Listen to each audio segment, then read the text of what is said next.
I do have a bit of a positive feeling about Mike loosening up and saying that he's willing to make changes both to scheme and personnel.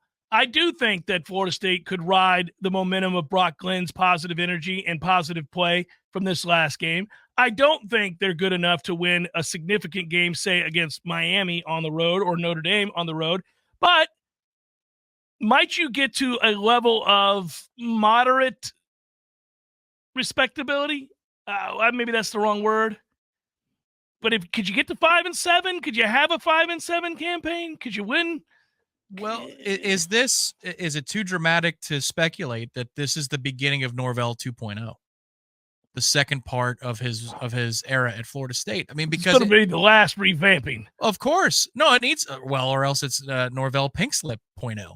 But, I mean, if he's willing to make philosophical changes, because he didn't just hint at, like, we're going to put new players in. No. He was talking about schematically we're looking talking at about changing wholesale, the way we do things. Wholesale changes.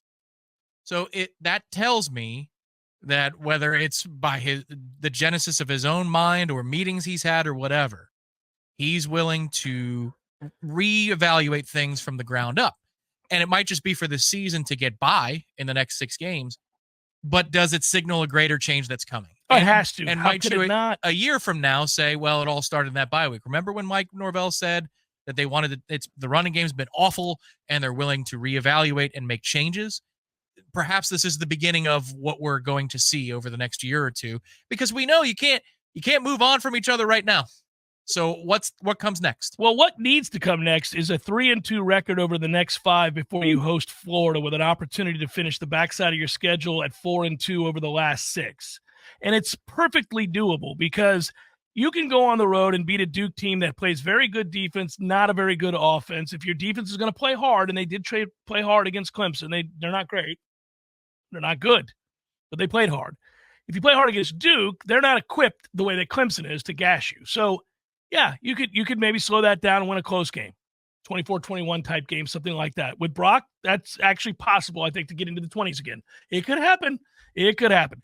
You then play Miami. Unlikely win down there. Certainly we've struggled, but hey, Cal nearly knocked off Miami. We just got done beating Cal not long ago. Who knows? Crazier things have happened, buddy, but I don't predict it to happen. But then you host North Carolina after that. So if you win 2 of your next 3, yeah. Okay, again, you're a bad team. At that point, you'd be what, 3-5 or whatever the hell you'd be, or 3-6. 3-6. Yeah. So that's not good. But if you win 2 out of 3 before you go up to Notre Dame, I'm not so sure I'm ready to concede Notre Dame. I don't love it. It's probably a problem. You're likely to lose. Got it.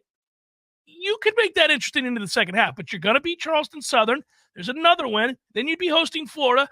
The backside could be a above 500 record, which means you're not dead in the water going into the offseason. You got a lot of uphill climbing to do, but it requires him to follow through on that change. There were times when Jimbo would say, like, well, we gotta look at this. We gotta, we're gonna make some changes there, or that you can bank on it. That's not gonna happen again. And then you'd see the same thing. Yeah, so, he has to follow through. It's funny. You're not willing to concede Notre Dame. I'm more willing to concede that particular matchup than I am Miami. And it's because Miami likes to make things hard on itself. Well, yeah, they've tried to lose each of the last 2 games. So, I mean, I understand it's a rivalry and they'll be motivated, but I'm sure they were motivated to play Virginia Tech at home on a Friday night. Yeah, I don't know if they were or not, but yeah. At home? The Cal game, Friday night game, there's no, but there wasn't a lot of people there. The Cal 10:30 spot, I'll grant you, but come on now. Maybe. Well, the people were in the building that night. The front runners were there because it was a Friday, not a Saturday. That's probably why. But that's Miami's MO. Until it isn't, that Miami's going to make it difficult on itself. The whole thing, the house of cards that we're building in our mind here, the hope we're feeding ourselves, is that radical changes are coming to the roster, to the lineup. And so therefore, you're not just going to run into a brick wall. And by that, I mean the offensive line that can't block, 2 times out of every 3 plays. My biggest fear, though, is that group, because I think you can make changes to personnel that are positive at wide receiver, at tight end, which you've already shown. You did it at quarterback, most importantly, and that was a positive change. So these young players at various positions actually have some ability that you think, okay, the more they play, the better they'll get. But where does that not hold true? My fear is that does not hold true on the offensive line. I mean, I don't see where those kids are going to come in and be appreciably better than the offensive line starting now, which is a disaster. No, it's true, but I would say that a lot of the offensive players have to have hope in Brock, skill players. They have to be, their engagement level has to have spiked after that game, saying, oh, I might get the ball. Yeah.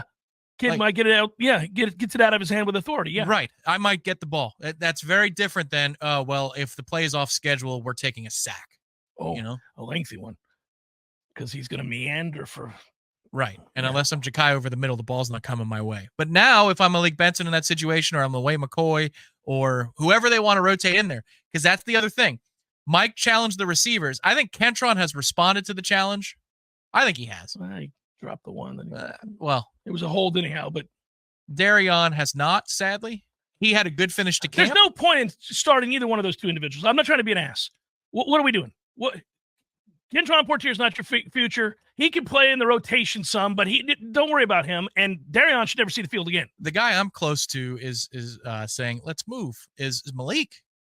Because there's been times where the body language looks ridiculous. And I get it. I'd be frustrated too if DJ was not distributing the ball. But now's not the time. You just got a guy. If you're turning down blocks, still, I'm sitting your ass. I'm done. I think they will, though. I'm done. I think they will. He did turn down blocks. It was called out. I think he will. Yeah, he was replaced by Luane McCoy on the third down. That is correct. Now, I don't think Luane ran the right route, but that's okay. Hey, we said about this. Learn from your mistakes. I'll live with it. Do it at full speed. Knock somebody's block off while you're screwing up. That's okay. We'll live with it. And it seems to be that Brock is prioritizing Hakeem in a way that we've all yearned for Hakeem to be prioritized. I know. I said the same thing. I was like, we're going to have Hakeem in the mix now. That's nice to see. Could you explain the NCAA doing away with the national letter of intent? That's from Ian. Tom, didn't you already do this?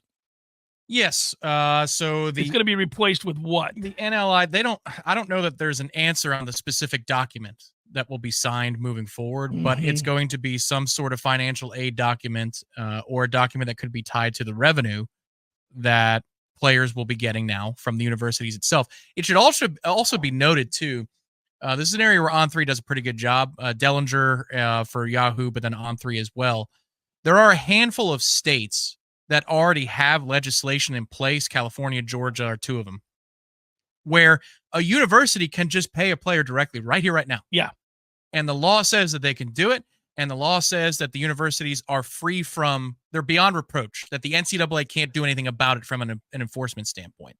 So that's what it's going to look like with the settlement, the congressional settlement moving forward, is that the university themselves, Florida State, will say, we have signed, so-and-so, if this settlement goes through, but the settlement's going to take some time. It prohibits recruiting players by other schools once the aid agreements are signed, so nobody can recruit that player, by the way, moving forward. Also, it eliminates, not only does it eliminate the NLI, that settlement, that speaks to this settlement that where you're going to get $3 billion going to former athletes, and the schools are going to be able to start to do this now. This is where this is headed. Where it needs to go, and I don't think it goes, at least from what I've read, is that if you sign that agreement, you're under contract with the university and you can't transfer.